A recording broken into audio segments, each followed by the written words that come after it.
தந்தி தொலைக்காட்சி நேயர்களுக்கு வணக்கம். நல்லதை சொல்வோம், நல்லதை செய்வோம், நல்லதே நடக்கும். இன்று 12/6/2023 திங்கட்கிழமை உத்திரட்டாதி நட்சத்திரம் மாலை 5:14 வரை, பிறகு ரேவதி நட்சத்திரம். இன்றைக்கு நான் உங்களுக்கு சொல்ல இருக்கிற நல்ல கருத்து, நேற்று முன்தினம் உங்களுக்கு நீண்ட ஆயுள் பெற வழிமுறைகள்னு சொன்னேன். ஒரு பாடல் ஒன்று சொன்னேன். அதுக்கு சில குறிப்புகளும் உங்களுக்கு சொன்னேன். இடது கையை தலைக்கு வைத்து படுக்க வேண்டும், இரவினிலே பசும்பாலை குடிக்க வேண்டும், பகலினிலே தூக்கத்தை தவிர்க்க வேண்டும், பசித்தால்தான் உணவதனை புசிக்க வேண்டும் அப்படின்னு சொன்னேன்.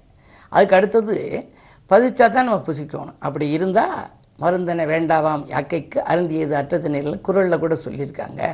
ஆக வாழ்க்கையில் உணவு ஜீரணிக்க நம்ம சாப்பிடணும். 3 வேளை 2 வேளையெல்லாம் உண்றது அவங்களுடைய அந்த பழக்க வழக்கத்தை நம்ம கடைப்பிடிக்கணும்.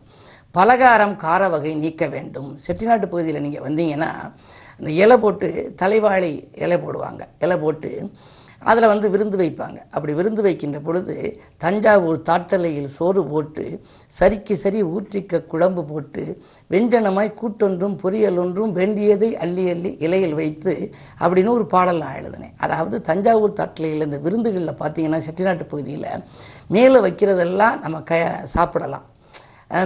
கொஞ்சம் கொஞ்சமாக குறைச்சி சாப்பிட்டுக்கிட்டு வரணும். முதல்ல வைக்கிறது கூட்டு வைப்பாங்க, அதாவது கூட்டு அல்லது மசியல்னு வைப்பாங்க, அதெல்லாம் சாப்பிடலாம். அதுக்கு அடுத்தது மேலே பரிமாறுற போது அதுக்கு அடுத்தது எண்ணெய் வகையாக இருக்கும். அதாவது உருளைக்கிழங்கு பொரியல், வறுவல் அப்படி வைப்பாங்க. அது கொஞ்சம் கொஞ்சமாக குறைச்சிக்கிட்டு வரணும். அதுக்கப்புறம் உப்பு ஊறுகாய் இருக்கும், கீழே சோறு இருக்கும், அதுக்கு பக்கத்தில் ஒரு இனிப்பு வச்சுருப்பாங்க.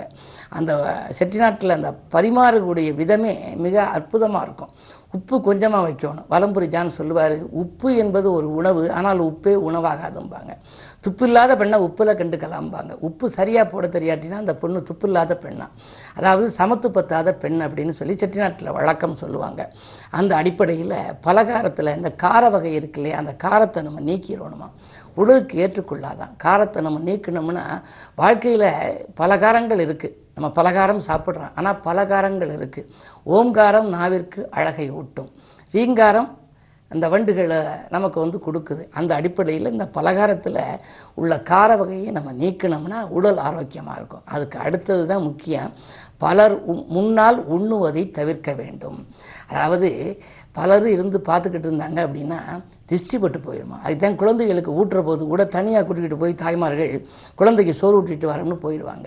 செட்டிநாட்டு பகுதியிலலாம் மரபு தட்டின்னு ஒன்று உண்டு. எல்லார் வீடுகள்லேயும் அந்த காலத்தில் இருந்துச்சு.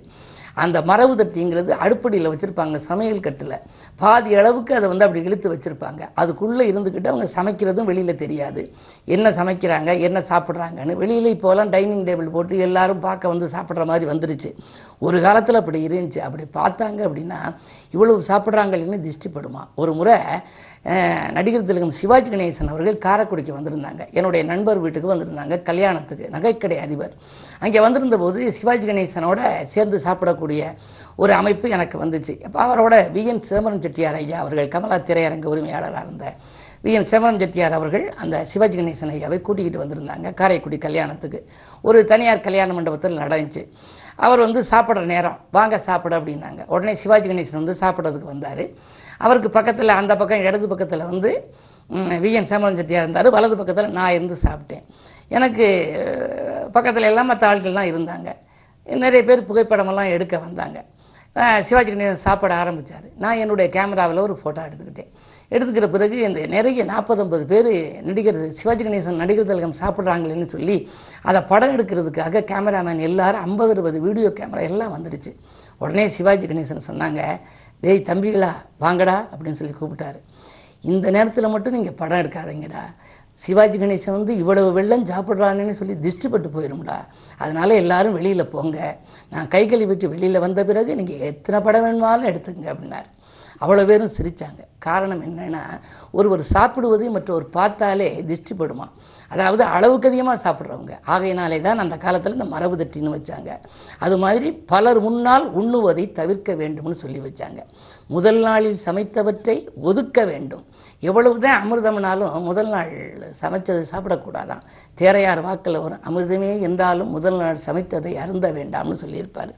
அப்படிப்பட்ட அமைப்பில் முகர்ந்து பார்த்த பின்னதையும் உண்ண வேண்டாம். அதுக்கு கொஞ்சம் விளக்கங்கள் அதிகமாக சொல்ல வேண்டும். தொடர்ந்து உங்களுக்கு நாளை இந்த தந்தி தொலைக்காட்சியிலே சொல்வேன் என்று சொல்லி இனி இன்றைய ராசி பலன்களை இப்பொழுது உங்களுக்கு வழங்கப் போகின்றேன். மேசராசி நேயர்களே, உங்களுக்கெல்லாம் இன்று பணப்புழக்கம் அதிகரிக்கின்ற நாள். பாராட்டும் புகழும் கூடும். நினைத்ததை நினைத்த நேரத்திலே செய்து முடிப்பீர்கள். துணிவும் தன்னம்பிக்கையும் மிக்க உங்களுக்கு ராசியிலேயே இன்று குரு இருக்கின்றார். எனவே தொழில் தொடர்பாக நீங்கள் எடுத்த முயற்சிகளில் உங்களுக்கு வெற்றி கிடைக்கலாம். லாபம் எதிர்பார்த்தபடியே வருகின்ற இந்த நாள் இனிய நாள். ரிஷபராசினியர்களே, உங்களுக்கு உடன்பிறப்புகள் உதவிக்கரம் நீட்டும் நாள். உற்றார் உறவினர்களின் ஒத்துழைப்பும் உங்களுக்கு கிடைக்கும். கேட்ட சலுகைகளும் கூட அலுவலகத்தில் கிடைக்கலாம். புதனின் பலம் நன்றாக இருப்பதால் பொருளாதாரத்தை பற்றி நீங்கள் கவலைப்பட வேண்டியதில்லை. எதை எந்த நேரம் செய்ய வேண்டுமோ அதை அந்த நேரத்தில் செய்து முடித்து வெற்றி காண்பீர்கள். மிதுனராசி நேயர்களே, உங்களுக்கெல்லாம் முட்டுக்கட்டைகள் அகன்று நல்ல முடிவெடுக்கின்ற நாள் இந்த நாள். இதுவரை இருந்த தடைக்கற்கள் எல்லாம் இப்பொழுது மாறிவிடும். படிக்கற்களாக மாறப்போகிறது. சனி பகவான் விலகிவிட்டார். 2லே சுக்கிரன் இருக்கின்றார். எனவே ஆடை ஆபரண சேர்க்கை உண்டு. அதிகார வர்க்கத்தினரின் ஆதரவோடு தொழில் முன்னேற்றம் காண்பீர்கள். கடகராசி நேயர்களே, உங்களுக்கு சுக்கிர மங்கள யோகம் இருப்பதனாலே அந்நிய தேசத்திலிருந்து அனுகூலமான தகவல் கிடைக்கலாம். ஆதாயம் தரும் தகவலாகவும் அது இருக்கும். பெண்வெளி பிரச்சனைகள் அகலும். கல்யாண கனவுகள் நனவாகலாம். கடமையில் இருந்த தொய்வும் அகலும். இந்த நாள் யோக நாள். சிம்மராசி நேயர்களே, உங்களுக்கு சந்திராஷ்டமம். குரு பார்வை இருந்தாலும் கூட சந்திராஷ்டமம் என்று வருகின்ற பொழுது 8லே சந்திரன் இருந்தால் எதை செய்தாலும் யோசித்து செய்ய வேண்டும். அது மட்டுமல்ல, வாங்கல் கொடுக்கல்களில் குழப்பங்கள் ஏற்படும். வீண் பலிக்கு ஆளாக நேரிடும். ஏதேனும் ஒருவருக்காக நீங்கள் சண்டைக்கு சமாதானமாக போக உங்கள் மீது அந்த வெறுப்புகள் வரலாம். அலுவலகத்தில் கூட சக பணியாளர்களால் உங்களுக்கு தொல்லைகள் வந்து பணி நீக்கம் செய்யும் அளவுக்கு கூட சூழ்நிலைகள் உருவாகலாம். மிக மிக கவனம் தேவை. கோபத்தை குறைத்துக் கொள்வது நல்லது. கன்னிராசி நேயர்களே, உங்களுக்கெல்லாம் சொத்து விற்பனையால் சொந்தங்களின் பகை ஏற்படுகின்ற நாள். துணையாக இருப்பவர்களால் தொல்லைகள் உண்டு. செவ்வாய் நீச்சம் பெற்றிருக்கிறார் சுக்கிரனோடு. 8லே குரு இருக்கின்ற பொழுது உறவினர் பகை உருவாகும். உறவினர்களுக்கு நீங்கள் நல்லது செய்தால் கூட இன்று அது தீமையாக அவர்களுக்கு தெரியலாம். மனப்பாரம் அதிகரிக்கும். உங்களுடைய வார்த்தைக்கு அவர்கள் மதிப்பு கொடுக்க மாட்டார்கள். எனவே நீங்கள் அருகில் இருப்பவர்களை அனுசரித்துக் கொள்வதுதான் நல்லது. துலாம் ராசி நேயர்களே, உங்களுக்கு ஜென்மத்திலே கேது. ஆன்மீக நாட்டம் அதிகரிக்கும். ஆனால் அலைச்சலும் உங்களுக்கு உண்டு. ஆதாயமும் உங்களுக்கு உண்டு. அஷ்டமத்திலே புதன் இருக்கிறார். மறைந்த புதனால் நிறைந்த தனலாபம் கிடைக்கும் என்பார்கள். விலகிச் சென்ற சொந்தங்கள் விரும்பி வந்து உங்களுடன் சேரலாம். கோபத்தின் காரணமாக பகைத்து கொண்டு போனவர்கள் மீண்டும் வந்து சேரக்கூடிய சூழல் உண்டு. உத்தியோகத்தில் உங்களுக்கு சக பணியாளர்களின் ஆதரவு கூடுதலாக கிடைக்கும். விருச்சிக ராசி நேயர்களே, உங்களுக்கெல்லாம் இன்று விருப்பங்கள் நிறைவேறும் நாள். நல்ல திருப்பங்கள் உருவாகும் நாள். உதிரி வருமானங்கள் பெருகி உள்ளம் மகிழப் போகின்றீர்கள். ஆடை ஆபரண சேர்க்கை உண்டு. அதிகார வர்க்கத்தினரின் ஆதரவோடு ஒரு நல்ல முன்னேற்றம் காணப்போகின்றீர்கள். குழந்தைகளின் எதிர்கால நலங்கருதி நீங்கள் எடுத்த முயற்சிகளிலும் உங்களுக்கு வெற்றி கிடைக்கும். இந்த நாள் யோக நாள். தனுசு ராசி நேயர்களே, குரு பார்வை உங்கள் ராசியில் பதிகிறது. எனவே கவலைப்பட வேண்டாம். சொல்லை செயலாக்கி காட்டுவீர்கள். துணிவும் தன்னம்பிக்கையும் கூடும். தொகை எதிர்பார்த்த இடத்திலிருந்து உங்களுக்கு கிடைக்கும். ஆரோக்கியம் சீராகி ஆனந்தப்படுத்தும். பொது வாழ்வில் இருப்பவர்களுக்கு புதிய பொறுப்புகள் வரலாம். மகர ராசி நேயர்களே, உங்களுக்கு மனதிற்கினே சம்பவம் இல்லத்தில் நடைபெறுகின்ற நாள். படிப்படியாக முன்னேற்றம் காணப்போகின்றீர்கள். நீண்ட நாளாக இழுபறியாக இருந்த சில வழக்குகள் இன்று மாற்றம். நல்ல திசை திருப்பம் ஏற்படும். 2ல் சனி இருக்கின்றார். கொடுத்த வாக்கை காப்பாற்றுவீர்கள். அதே நேரத்தில் பணத்தேவைகள் உடனுக்குடன் பூர்த்தியாகும். இந்த நாளில் உங்களுக்கு சாதகமான பலன்களே அதிகம் இருக்கிறது.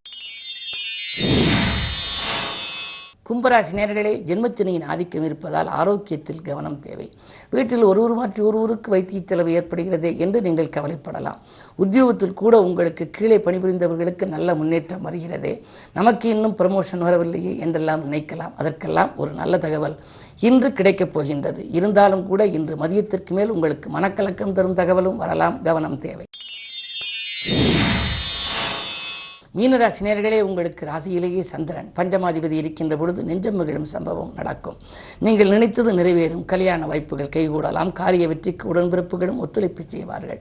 கடன் கொடுத்து இதுவரைக்கும் நீங்கள் வாங்கிய கடனை கொடுக்க முடியவில்லையே, கொடுத்த கடனை வாங்க முடியவில்லையே என்று கவலைப்பட்டிருந்தால் அதற்கெல்லாம் ஒரு விடுவு காலம் இன்று பிறக்கப் போகிறது. இந்த நாள் உங்களுக்கு ஒரு இனிய நாள். மேலும் விவரங்கள் அறிய தினத்தந்தி படியுங்கள்.